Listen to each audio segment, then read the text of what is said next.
thank you all for joining us today. Today we have Owen James, who is the Asset Management Practice Lead at Associated Engineering, and also from the same company, Graham Lang, who is the Asset Management Specialist. They will be talking about deterioration modeling and reliability engineering in asset management planning. So thank you all for joining us today. Just a few housekeeping to ask any questions of our presenters after their presentation. Please use the chat option at the bottom of that feed loop window. And at the end of the session, I will ask those questions to Owen and Graham. Unfortunately, you can't multitask within feed loop. So if you are looking at some of our sponsors or looking at other windows, just open another feed loop window and you'll be able to do it that way. For any reason that you get out of this session, simply just come back in and you will pick up where you left off. And if you have any other additional questions or comments for our speakers today, feel free to contact them through feed loop and they'll be able to hopefully answer your questions that way. All right, without further ado, please welcome Owen and Graham. Okay, so thanks, Gaz. Good morning, everybody. Welcome. We'll get into this. I'm just going to go through a quick outline of what we plan to cover today. So we'll give a little bit more introduction to ourselves and who we are and what we do and so on. Our background is really in what I would call asset management. So as Gaz said, I'm the practice lead for asset management for Associated Engineering. So I'm not coming at this necessarily from a maintenance professional background, but I think increasingly our realms are coming together and we see a key element of reliability engineering is increasingly a key component of the work that we do, and we wanted to share with you some of the tools that we've developed with clients or that we've found work with clients, and we're definitely trying to show maybe a little bit more of a simplistic approach, because I know that a lot of reliability engineering tools can seem a bit scary and specialized to a number of individuals. So we'll talk about reliability engineering in the asset and business planning context. We'll talk about some of the tools in the toolbox, and there is a lot of tools in the toolbox, and then some summary and conclusions, which is really a reflection on what we've observed about using some of these tools. And then we'll open up for questions there. Quick introduction: Owen James, Asset Management Practice Leader. Graham Lang, Asset Management Engineer, Senior PM. You can probably tell from the accent that we're not from around these parts. We're originally from the UK. Graham's also originally from the UK. And we work for this company called Associated Engineering, 1,000 staff, 21 offices across Canada. And the part of the company that we work in is this division that's now called Strategic Advisory Services. So much more on the sort of planning, strategic planning and so on, policy development, strategy development, and asset management planning comes into that realm as well. So we'll cut into the content, reliability engineering in the asset and business planning context. So number one, what is reliability engineering? So I don't know whether you've seen this before. The Institute of Asset Management has defined it as the systematic application of engineering principles and techniques throughout an asset's life cycle to ensure that an asset or asset system has the ability to perform a required function under given conditions for a given time period. So I know for a lot of organizations, they might replace the word asset with product. So if you think about a washing machine or something like that, there's a degree of reliability engineering that goes into that washing machine. believe it or not, we usually find that they fail exactly after the warranty period, but there is a lot of reliability engineering that goes into it. The key things that we can draw from that's the systematic application of engineering principles. It's really a structured approach. Engineering principles, there's a lot of professional expertise that goes into that. So as engineers, we go to college to learn things. We maintain our professional designations by continuing to learn things, and that's the expertise that we bring to the table. So that's very much what some of those engineering principles are. Also evidence-based, so let's think about using data in what we're doing and the application of statistical techniques. So that's also a key part of reliability engineering. Throughout an asset's life cycle, so we know what that life cycle is. We plan, we design, we construct, we operate, we maintain, renew, and dispose of assets. So reliability engineering applies throughout the whole asset management, asset life cycle. It's not just about operations or maintenance, it's about that end-to-end life cycle management process, and it fits in all different phases. And has the ability to perform a required function under given conditions for a given time period. So this is really around cost, risk, and performance. That's what we expect our assets to do. And we set cost, risk, and performance targets and objectives. So we need to monitor targets and objectives, so it has a dimension to it there. So a lot of the words on the right would what you would more traditionally see in asset management planning context, and maybe some of the words on the left using the term product is what you might more commonly see in maintenance management and reliability engineering context. So we're talking the same thing, whether we frame ourselves as asset managers, reliability engineers, or maintenance professionals.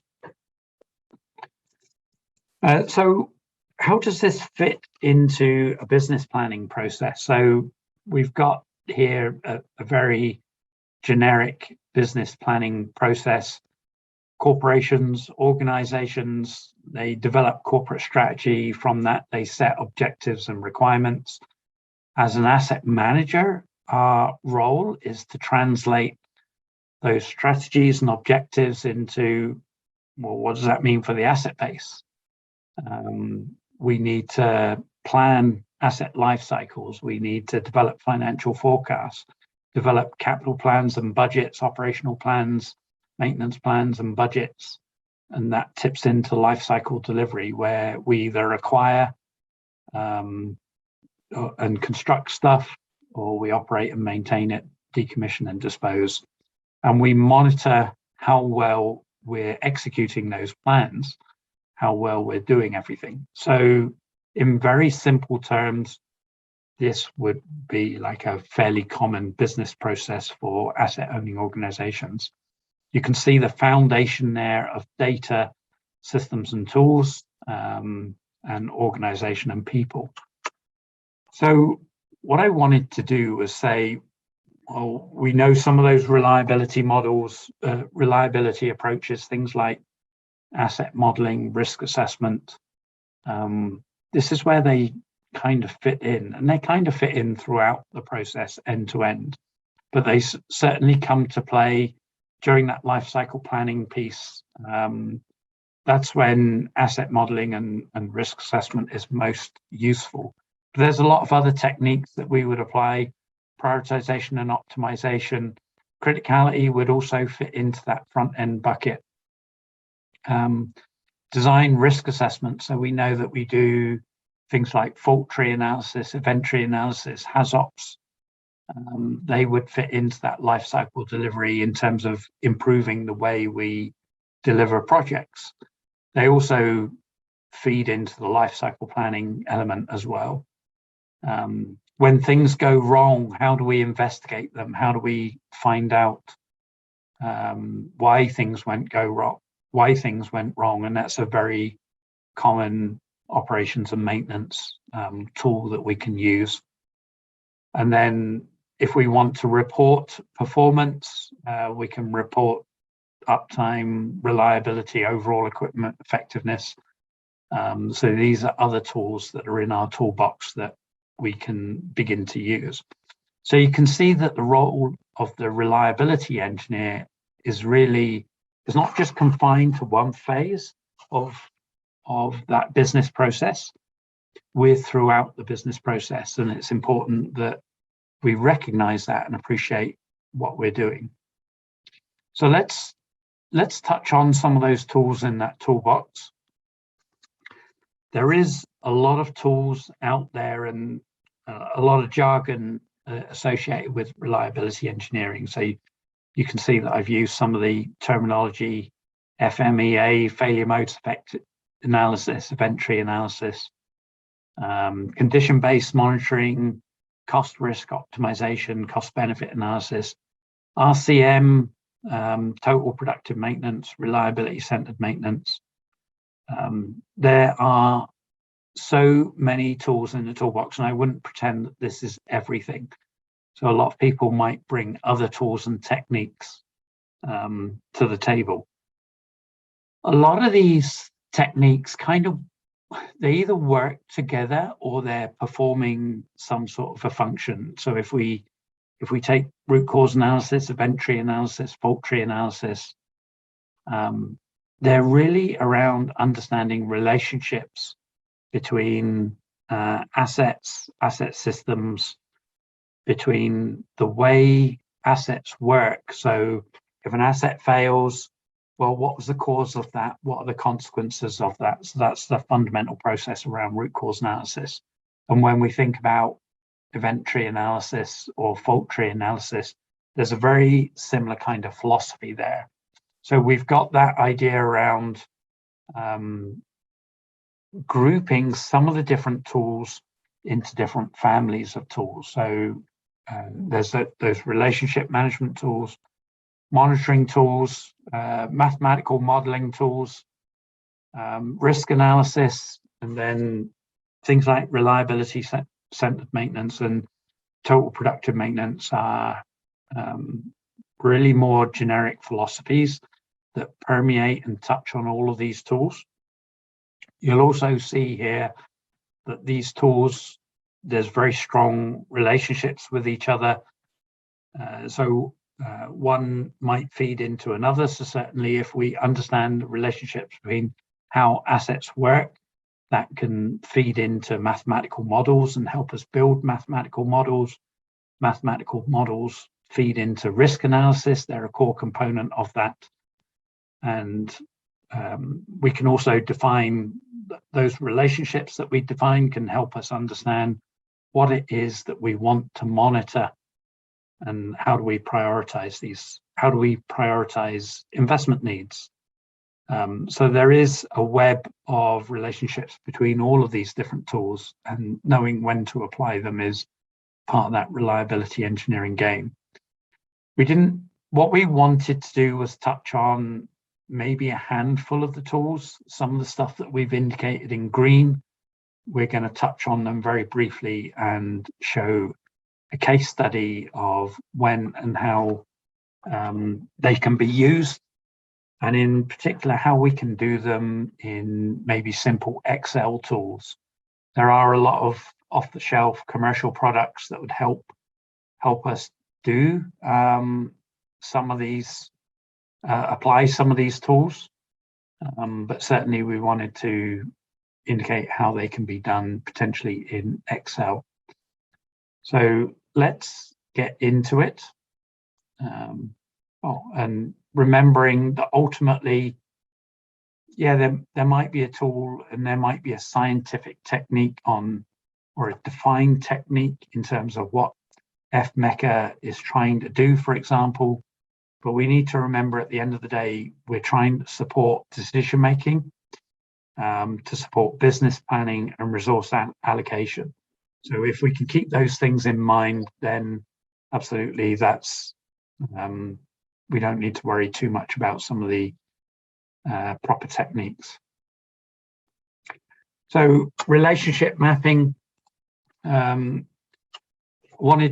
these are all founded on that fundamental principle of understanding cause and effect, recognizes that assets operate in systems, and identifies the relationships either between assets or failure modes, or faults and events, or consequences and assets, risks and issues. So it's a basic principle, can get applied in lots of different ways. This is an approach here to root cause analysis. It's a type of root cause analysis called control factor analysis. And in this instance, we've applied this on a wastewater treatment plant. So it's a highly structured root cause analysis process. A little bit of background about this issue here. It was an operational issue with the flooding of an oxidation ditch. And we had identified a capital program for this particular issue that we thought, well, okay, there's a lot of rainwater coming in. We don't have a big enough balance tank at the front end of the works. We need a bigger balance tank for a few $100,000 associated with this facility. And we applied this root cause analysis process, which is quite structured. It drives us to think, what do we think some of the issues are? And immediately you're into that first challenge that you've got a number of people that think they know the answer, and they've already made up their mind around what the issue is. And if you're the operational manager, I want a bigger tank. If you're the engineer, you want to design a big tank. So this is all looking great. And you come in as a reliability engineer and say, hold on a minute, guys, we need to think about this a little bit differently. So immediately there's some people management and change management skills that need to come to the table here. Long and the short of it is, in this particular instance, we found out that the issue was a controls issue with returned activated sludge going into the plant. So translated what was going to be a solution for a few $100,000 into a solution just for a few tens of thousands of dollars. So much cheaper, order of magnitude cheaper. Another example here was level of service mapping. Again, it's fundamentally the same principle of mapping consequences and outcomes at the left-hand end with causes and asset characteristics at the right-hand end.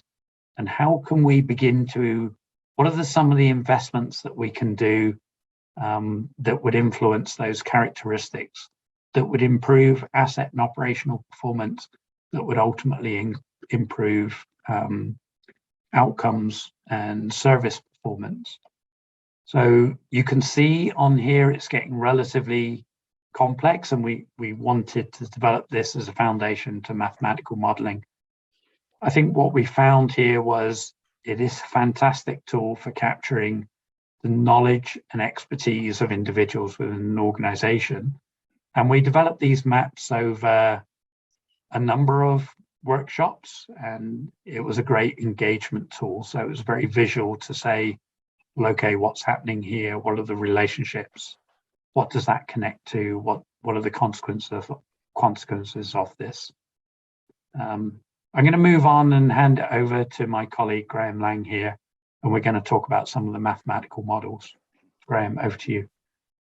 Okay, yeah, this is another modeling approach that we followed using for failure rate. In this case, we're looking at modeling asset likelihood of failure, or the expected number of failures over the lifetime of an asset.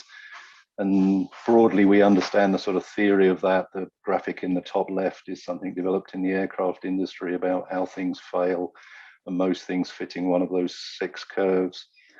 And that's great if you've got some data that demonstrates how your asset fails. Often we don't have that data. The example in the middle there is one where we did have data, and we were able to analyze 90,000 street lights for a major city and apply a Weibull analysis to that to come up with that sort of failure rate. But more often than not, we find we're faced with the case on the right where there are way fewer data points that we've got to deal with, and we need to come up with some other method to try and estimate the failure rate of assets. And in that case, we take the approach down at the bottom there on the right. You know, what does it look like? You know, typically there is something like a bathtub curve shown there where there's this teething period and start of life, and then things settle down a bit until end of asset life. So we use this approach to engage with,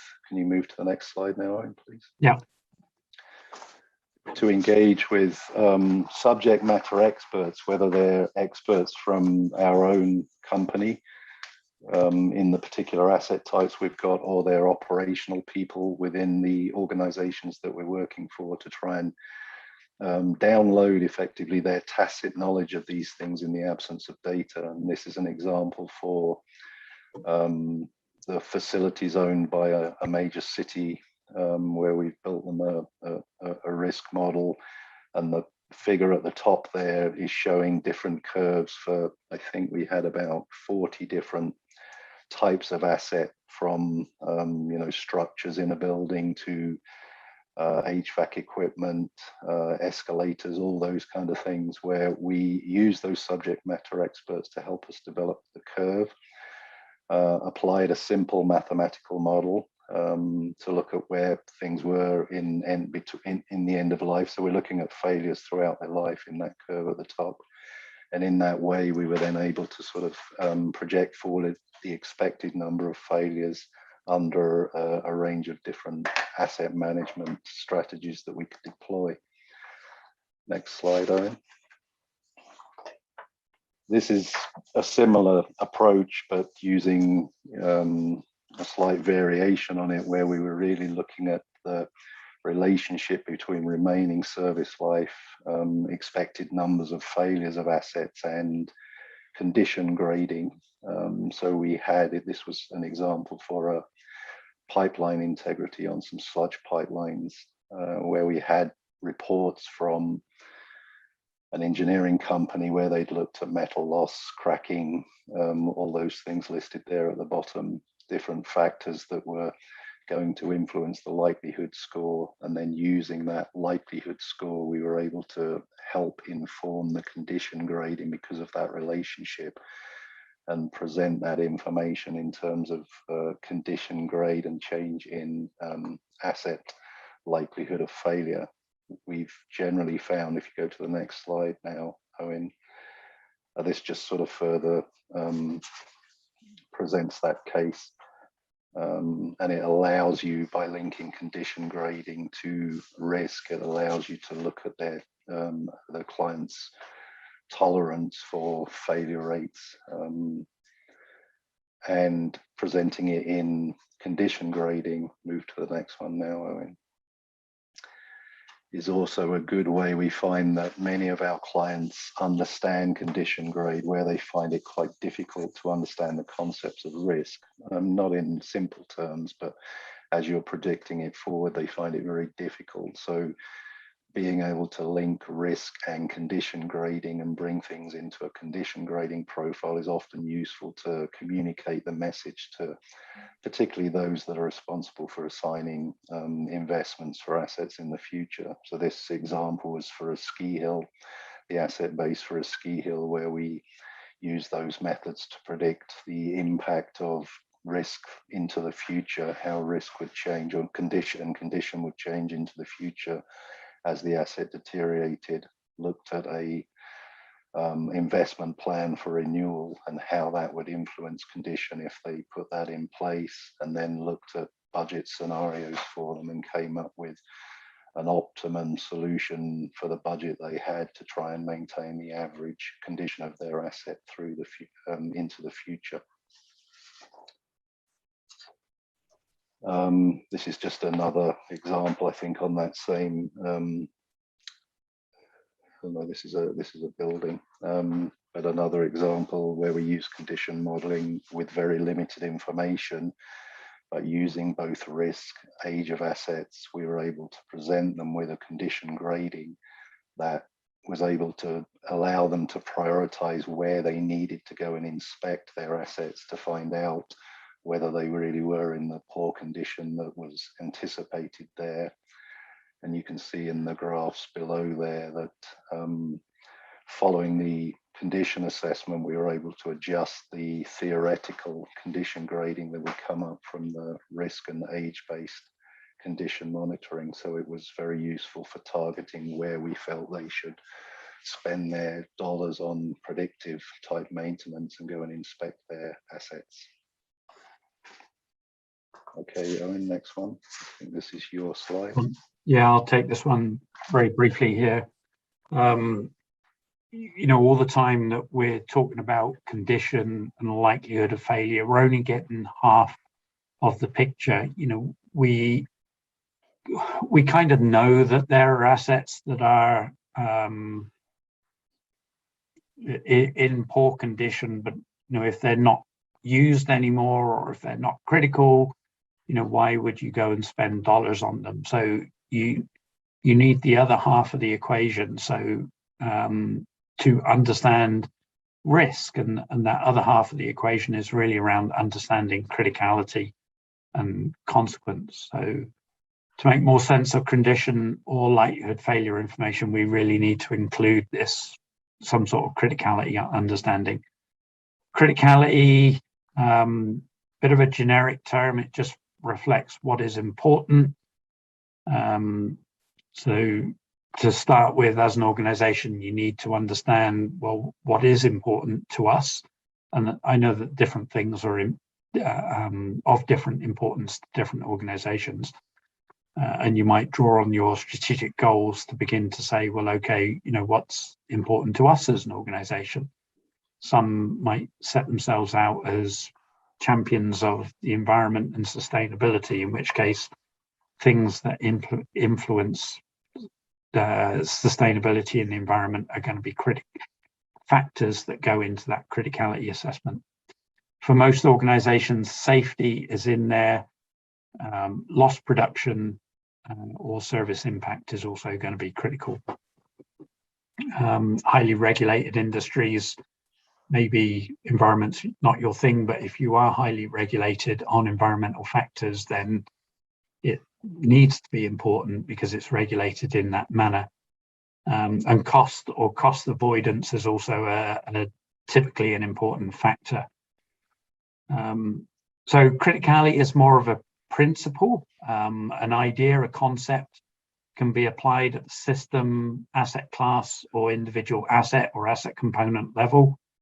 It doesn't just apply to assets, it also applies to jobs. So again, it's that idea around, you know, what's important. You might define a raft of maintenance activities, but are they all equally critical? When reactive work comes up, are you clear? So when emergency work comes up and your planned maintenance schedule goes to pot, what are you going to do? Which stuff do you need to reprioritize? How do you accommodate room in your maintenance plan for the week ahead or for the month ahead? So you need to begin to take a look at, well, what are some of the critical tasks that we can't delay any more than 24, 48 hours or a couple of days? And what are some of the tasks that we had planned for this week, next week, that we can push out for a month or so? Also recognize that criticality feeds into that, into a HAZOP or a structured failure modes, effects and criticality analysis in other areas of reliability engineering. So we wanted to put that out there. And again, this is a very simple approach to understanding criticality in a spreadsheet, driven by stakeholder input. So feeding this into risk analysis, we've now got a combination of likelihood and criticality information informs an assessment of risk. So risk equals likelihood times consequence.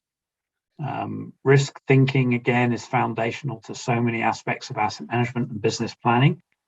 HAZOP, there are so many different types of bespoke risk assessments, but fundamentally they are, in broad terms, doing that same thing, likelihood times consequence. HAZOP is just one type of risk analysis where keywords are used to describe different deviations from the norm. So if you don't use a tool like HAZOP, you're into this idea around brainstorming what are the potential risks. HAZOP says, well, okay, a risk could be a loss of flow or a high temperature or a drop in level. What would cause that? What would be the consequences of that? So it gives you a structured approach to understand that. And then what controls, what notifications have you got, what indicators have you got that tell you that that risk might be occurring, and what controls might you have in place. So again, in this case, HAZOP was completed as part of a design phase, but you can equally do a HAZOP on an existing plant. I'll go touch on, no, Graham, back to you. I'll let you just touch on this very briefly, and then we're into the closing slides here. This one was really just the sort of bringing together of what we've shown you so far of looking at likelihood of failure and consequence or criticality of assets that Owen just alluded to there.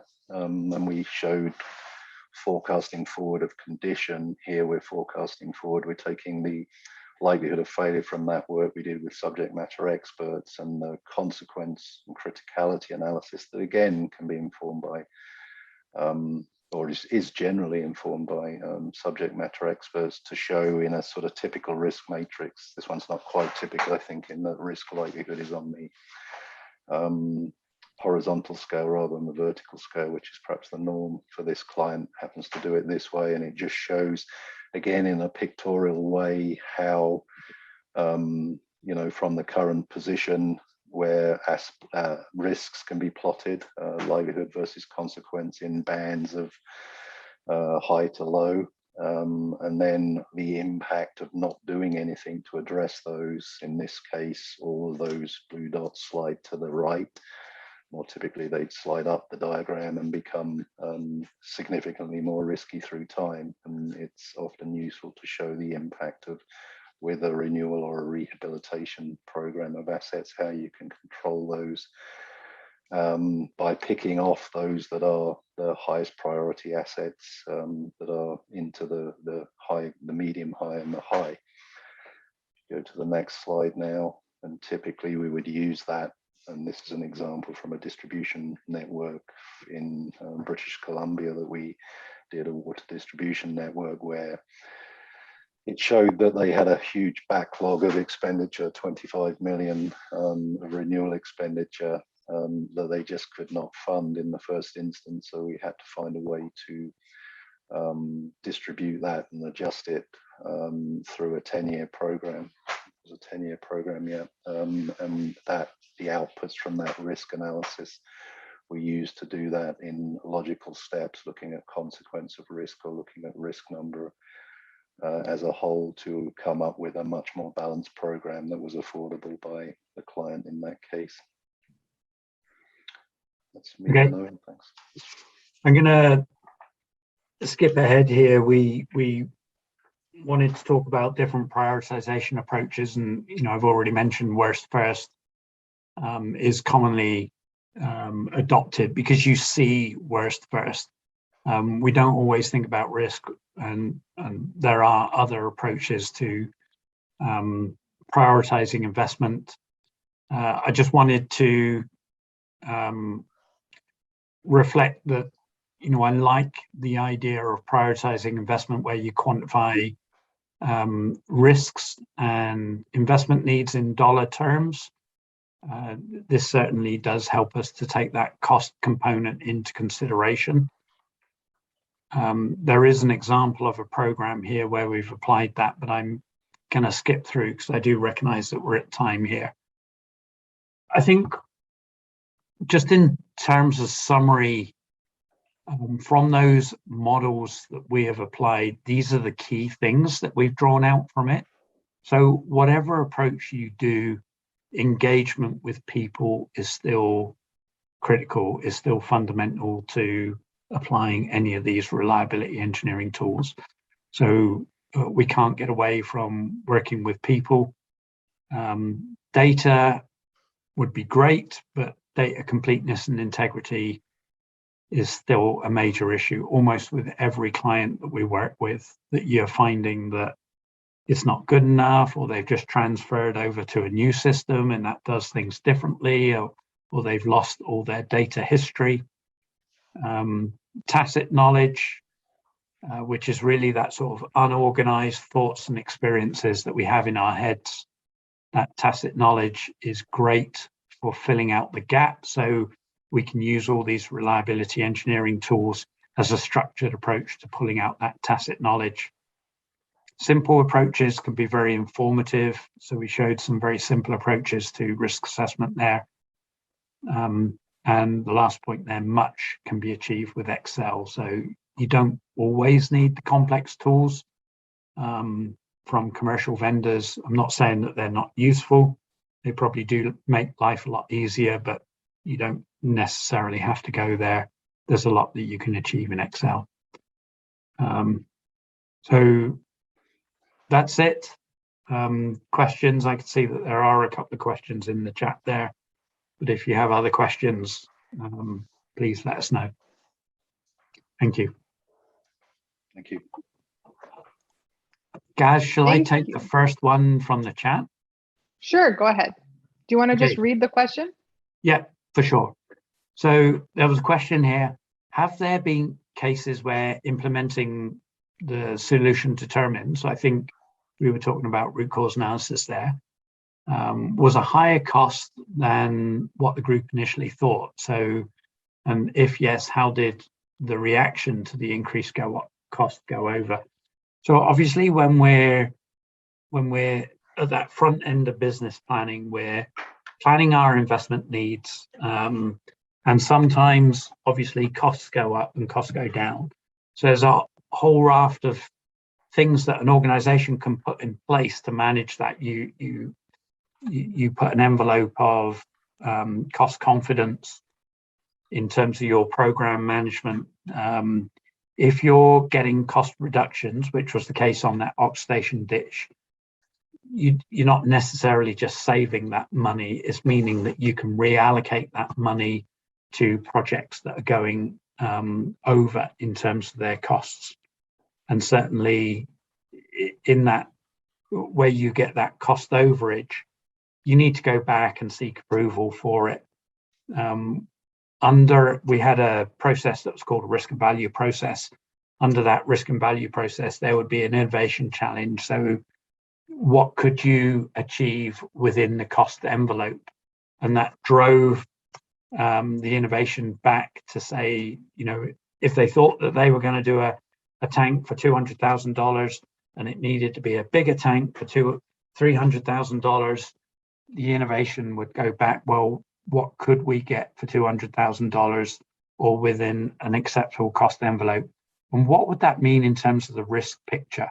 So, for example, that would be just one of those tools that would be pushed back to the planning group to say,